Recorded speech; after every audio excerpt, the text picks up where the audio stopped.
चारधाम यात्रा शुरू 6 मई को केदारनाथ, तो 8 मई को खोलेंगे बद्रीनाथ धाम के कपाट। जोधपुर हिंसा को लेकर पुलिस अलर्ट, अब तक 97 लोगों को किया गया गिरफ्तार। कोरोना के पिछले 24 घंटे में 3205 नए मामले सामने निकल कर आए, कल के मुकाबले 24.8% ज्यादा। गोंडा में दुकानदार की हत्या के बाद इलाके में सनसनी, पुलिस मामले की जांच में जुटी। बिजनौर में पुलिसकर्मी की पिटाई के बाद पुलिस ने 3 आरोपियों को किया गिरफ्तार। नमस्कार, आप देख रहे हैं लोकमंच न्यूज और मैं हूं आपके साथ सत्यम गौर। सरकार की कितनी योजनाएं जनता तक पहुंच रही हैं, मंत्रियों का जनता दरबार कितना सफल हो रहा है, इस पर हम आज चर्चा करेंगे और सीधा जनता से सवाल करेंगे और जनता से पूछने की कोशिश करेंगे कि जनता को सरकार की योजनाओं का कितना लाभ मिल रहा है। क्योंकि योगी आदित्यनाथ से लेकर अब मंत्री तक जनता दरबार लगा रहे हैं, गांव गलियों में पहुंचकर जनता की समस्याओं को सुन रहे हैं और जनता की समस्याओं का समाधान भी कर रहे हैं। लेकिन जानना यह बेहद जरूरी है कि जनता तक कितनी योजनाएं पहुंच रही हैं। क्या जनता तक बिजली पानी जो आम समस्याएं थी वो अब यहां पर खत्म हुई है, नहीं हुई हैं, इन पर बातचीत करेंगे। क्या जनता तक 24 घंटे जो बिजली का वादा किया गया था, बिजली जनता तक पहुंच रही है, नहीं पहुंच रही है? क्या उत्तर प्रदेश में जो क्राइम का ग्राफ बढ़ रहा था वो अब कम हुआ या नहीं हुआ है? क्या थाने में जो पुलिस कार्रवाई करती है उसमें कितना सुधार आया है? क्या पुलिस और जनता में कॉम्बिनेशन जो था वो सुधरा है या नहीं है? इन सभी चीजों पर बातचीत करेंगे और हर जिले से आज बातचीत हम करेंगे। हर जिले से हमारे संवाददाता इसी को लेकर जुड़ेंगे और जनता से सीधे संवाद करेंगे, सीधे बातचीत करेंगे और सीधे जनता से आज सवाल होगा और जनता आज सीधे ही इन सवालों का जवाब देगी। और इसी पर हमारे साथ 2 संवाददाता जुड़ रहे हैं। सबसे पहले हमारे साथ निखिल लखनऊ से हमारे साथ सीधा जुड़ रहे हैं और मुकेश हमारे साथ सीधा कानपुर नगर से जुड़ रहे हैं। निखिल का रुख कर लेते हैं। सबसे पहले निखिल, जनता दरबार लगाया जा रहा है, मुख्यमंत्रियों के साथ साथ अब मंत्री जो हैं वो जनता दरबार लगाकर जनता की समस्या सुन रहे हैं, इसका कितना प्रभाव पड़ रहा है? क्या जनता की समस्याओं का समाधान हो पा रहा है? आपको बता दें, उत्तर प्रदेश में कोरोना को लेकर जनता दरबार बंद हो चुका था, जो अब फिर से शुरुआत करी गई है। मुख्यमंत्री योगी आदित्यनाथ स्वयं इसमें शामिल होते हैं और आम जनता की समस्या सुनते हैं।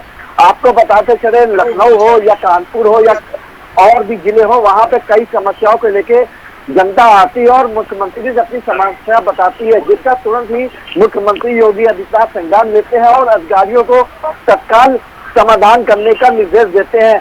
लेकिन कुछ ऐसे अधिकारी कहे या थाना इंचार्ज कहे जो लखनऊ में अभी भी मौजूद है, जो आम जनता का फोन नहीं उठाते। आम जनता को छोड़िए, पत्रकार जब फोन करते हैं तो उनका फोन भी नहीं उठाते हैं। उनकी लापरवाही लगातार देखने को मिलती है।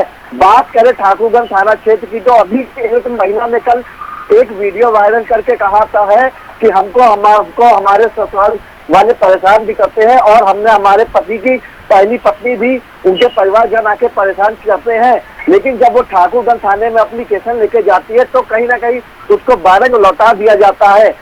अब देखने वाली बात ये होगी कि इस पे क्या कार्रवाई होती है या नहीं होती है। जी, इसके साथ ही अगर बात करें निखिल, जनता दरबार जो लगाए जा रहे हैं, इसके साथ ही मुख्यमंत्री ने साफ तौर पर यह भी कह दिया है कि जो मंत्री हैं वो 3 से 4 दिन अपने क्षेत्र में रहेंगे और क्षेत्र की जनता की समस्याएं सुनेंगे और गांव गली में पहुंचेंगे, जो जमीनी स्तर की समस्या है उनका समाधान करेंगे। इस पर कितना काम किया जा रहा है?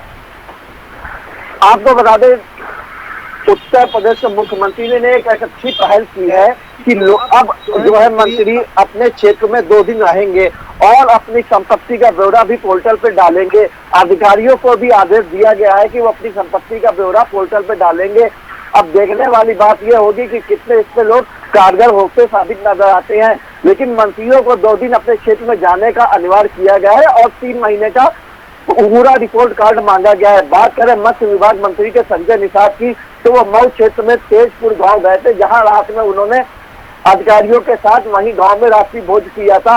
अब अधिकारियों को देखने वाली बात यह होगी कि क्या अधिकारी मंत्रियों को वहां के क्षेत्र की समस्याओं को अवगत कराते हैं या नहीं कराते हैं। लेकिन मंत्रियों को अपना रिपोर्ट कार्ड 3 महीने का मुख्यमंत्री के सामने पेश करना है। देखने वाली बात यह होगी क्या रिपोर्ट कार्ड वो 3 महीने का पेश करते हैं। इसके साथ साथ क्या कानून व्यवस्था में सुधार हुआ है?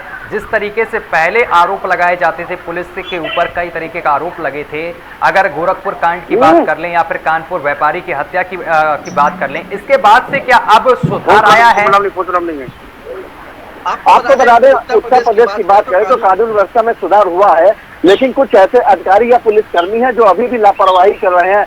अभी ताजा मामला नाका थाना क्षेत्र का था, जहां पे नाका पुलिस की जीप खराब हो जाती है और युवक, जो छोटा युवक होता है, उससे गाड़ी खींचने करता है, युवक गाड़ी नहीं खींचता है तो उसको थप्पड़ मार देते हैं। इन सब चीजों पे कहीं ना कहीं अधिकारियों का संज्ञान लेना चाहिए। लखनऊ की बात करें तो कमिश्नर डीके ठाकुर लगातार थानों में जाके औचक निरीक्षण करते हैं और अधिकारियों को अवगत कराते हैं कि किसी प्रकार की आम जनता को समस्या ना हो, लेकिन पुलिस कर्मियों पे कान का जू नहीं लगता है, वो अपने तानाशाही में हमेशा रहते हैं। जी ठीक है निखिल, हम आपके पास वापस आएंगे, लेकिन इससे पहले हम सीधा कानपुर नगर चलते हैं और जहां से हमारे संवाददाता सीधा मुकेश गौतम हमारे साथ जुड़ गए। मुकेश, अगर कानपुर में देखा जाए जिस तरीके से जनता दरबार लगाए जा रहे हैं, सीएम के साथ साथ अब मंत्री भी जनता दरबार लगा रहे हैं, साथ ही जिले के जो विधायक हैं वो भी जनता दरबार लगाकर लोगों की समस्याएं सुन रहे हैं, क्या समस्याओं का समाधान हो रहा है? बिजली पानी की व्यवस्था चुस्त दुरुस्त दिखाई दे रही है उत्तर प्रदेश में? सत्यम जी, आपको बता रहे कि जिस तरह से जो विधायक है कानपुर के, वो जनता दरबार लगवाते हैं, जनता दरबार, लेकिन वहाँ पर लोग चाहे पीड़ित हो चाहे पीड़िता हो, वहाँ उनके पास जाते हैं अपनी सुनवाई को लेकर के कि मेरा चाहे थाना चौकी वहाँ पर कार्रवाई नहीं की जाती है। लेकिन अगर बात की जाए विधायक तो लेटर पैप लेकर दे देते हैं कि इनकी कार्रवाई की जाए, लेकिन जब पीड़ित हो चाहे पीड़िता हो थाने जाते हैं उनकी कोई सुनवाई नहीं की जाती है। बड़ी बात है कि चाहे वो शनिवार की जन सुनवाई केंद्र हो चाहे मंगलवार की हो या लगती है, उसके बाद अधिकारी तो बिल्कुल पीड़ित की सुनवाई करते हैं, लेकिन पीड़ित की कहीं ना कहीं चौकियों थाने में सुनवाई क्यों नहीं की जाती है? जी सत्यम जी, इसके साथ ही जो कानून व्यवस्था को लेकर बड़े बड़े दावे किए जाते हैं, चाहे पुलिस विभाग हो या फिर उत्तर प्रदेश के मुखिया, सूबे के मुखिया सीएम योगी आदित्यनाथ हो, बड़े बड़े दावे किए जाते हैं, महिलाओं को लेकर भी बड़े बड़े दावे किए जाते हैं, सुरक्षा को लेकर।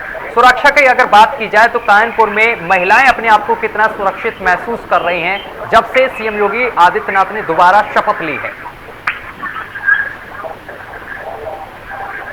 निखिल जी, अब अगर बात की जाए महिलाओं की सबसे लेकर के चुनाव से पहले जब दूसरी अभी सरकार अभी बनी है, दोबारा सरकार बनी है, तो वादे किए गए महिलाओं के लिए कहीं ना कहीं एक नया कानून बनाया जाएगा। कानून अगर जितनी महिलाएं हैं उनके साथ बिल्कुल एक पास से खड़ी रहेगी, सरकार खड़ी रहेगी, कोई भी उनकी सुनवाई होगी, कोई भी उनकी पीड़िता अगर होगी तो वो थाने में जाएगी, लेकिन अभी तक अगर कानपुर की बात की जाए तो ऐसा देखने को नहीं मिला। आपको बता रहे कि थाने के बाहर दर्जनों महिलाएं बैठी रहती हैं आए दिन रोज।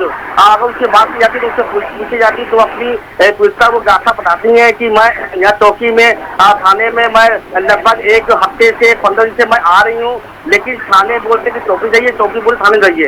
इस प्रकार से महिलाओं की सुरक्षा लेकर जो वादे किए गए थे वो वादे आप देखा जाए कहीं ना कहीं पूरे फेल लग रहे हैं, दिख रहे हैं। ठीक है निखिल, जिस तरीके से चुनाव से पहले बड़े बड़े जो वादे किए गए थे, क्या वो वादे अब सफल होते दिखाई दे रहे हैं? जैसे बिजली को लेकर वादा किया गया था, जनता को पानी देने का वादा किया गया था और नौकरियां भी देने का वादा किया गया था, क्या इन वादों पर सरकार खरी उतर रही है? देखिए, आपको बता दें सरकार के अभी 1 महीने हुए हैं और कुछ वादों पे सरकार पूरी पुख्ता तौर से उतरती हुई दिख रही है। बात करें तो महिलाओं की सुरक्षा को लेकर लगातार लखनऊ में महिला पुलिसकर्मी मुस्तैद दिख रही है, स्कूल के बाहर हो या कहीं हो, 24 घंटे पुलिस दिखती है। और बात करें एंटी रोमियो की तो वो भी कहीं ना कहीं मुस्तैद दिख रही है। नौकरी की बात करें तो अभी सरकार के 1 महीने हुए हैं, नौकरी निकाली जा रही है, 3 महीने का रिपोर्ट कार्ड देखना होगा कि इसमें क्या निकल के आता है। बिजली की बात करें तो बिजली की गर्मी आते ही बिजली का लोड ऑटोमेटिक बढ़ जाता है, उसमें कोई दो राय नहीं है। लेकिन जिस तरह से अच्छी लोड बढ़ा है तो कहीं ना कहीं लोगों के घर में एसी की मात्रा बढ़ती जा रही है। अब कोयले की कमी की बात करी जा रही है, साफ तौर से कहा गया कोयले की कमी को पूरा किया जा रहा है। केंद्र सरकार ने कई पैसेंजर ट्रेनों को रद्द किया है और कोयले की कमी को पूरा करने के उन ट्रेनों को लाया जा रहा है। हालांकि आम आदमी पार्टी संसद निषाद में लगातार हमलावर होते जा रहे हैं और बीजेपी सरकार पे हमलावर होते हुए कहा है कि कोयले की कमी नहीं, केवल भ्रष्टाचार की कमी है। भ्रष्टाचार लगातार होता जा रहा है, लेकिन अब क्या कहा जाए, कोयले की कमी है या भ्रष्टाचार की कमी है, ये तो जांच का विषय है, जांच के बाद ही पता चलेगा। लेकिन बिजली की पूर्ति लगातार पूरी होती जा रही है उत्तर प्रदेश में। जी हेलो, ठीक है निखिल, बिल्कुल बात आपकी बिल्कुल सही है, लेकिन जो जनता की आम समस्याएं हैं जैसे कि बिजली, पानी और इसके साथ साथ रोजगार को लेकर भी जनता लगातार सरकार से गुहार लगा रही है। इसको लेकर मंत्री वगैरह सुन रहे हैं कि जनता को रोजगार मुहैया कराया जाए। जो युवा हैं वो नौकरियों को लेकर लगातार प्रदर्शन भी करते हुए नजर आए हैं। लखनऊ के कई इलाकों में प्रदर्शन भी किए गए हैं, नौकरी को लेकर युवाओं ने किए हैं। इस पर ध्यान दिया जा रहा है निखिल? आपको बता दें 69,000 शिक्षक भर्ती की बात करें तो अभी उन्होंने फिर बीजेपी कार्यालय के बाहर प्रदर्शन किया था, लेकिन मुख्यमंत्री योगी आदित्यनाथ ने अपने कोटे से ही उसमें कुछ नौकरियां दी गई थी 69,000 भर्ती को लेके। उनका अब धंधा करना बहुत ही गलत है, उस पर कहीं ना कहीं कार्रवाई भी उनको करनी चाहिए। मुख्यमंत्री लगातार 69,000 शिक्षक भर्ती को लेके नौकरी की प्रतिभा को देख रहे हैं और उत्तर प्रदेश के क्षेत्र में लगातार नौकरी की कमी देखने को नहीं मिल रही है। जी ठीक है। मेरे साथ अभी कानपुर से हमारे संवाददाता मुकेश भी जुड़े हुए हैं। अब मुकेश, जिस तरीके से महंगाई को लेकर तरह तरह के वादे किए जा रहे थे कि चुनाव के बाद महंगाई पर ध्यान दिया जाएगा, महंगाई को कम किया जाएगा, क्या महंगाई कम होती हुई दिखाई दे रही है उत्तर प्रदेश में?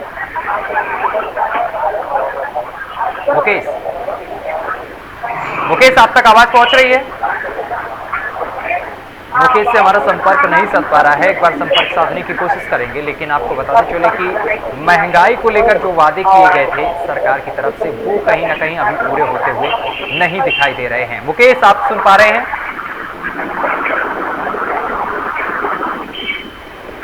मुकेश से हमारा संपर्क नहीं साध पा रहा, लेकिन जिस तरीके से शिक्षा व्यवस्था से लेकर तरह तरह के वादे किए गए थे, स्वास्थ्य व्यवस्था तक, इन सभी चीजों को लेकर लगातार हम अपने संवाददाता से चर्चा कर रहे थे। लेकिन आपको बताते चले कि महंगाई से लेकर तरह तरह के वादे किए गए थे। और एक चीज और, यहाँ पर जनता की समस्याओं को लेकर जो मंत्री हैं इन्होंने समस्याओं का समाधान को लेकर जगह जगह पर दरबार भी लगाना शुरू कर दिया है। जो भी यहाँ पर किसी की समस्या है तो सीधे मंत्री से मिल सकते हैं और मंत्री उस समस्या का समाधान करेंगे और संबंधित अधिकारियों तक चीज़ों को पहुंचाएंगे। फिलहाल मेरे साथ अभी के लिए बस इतना ही। देश दुनिया की तमाम खबरें देखने के लिए देखते रहे लोकमंच न्यूज।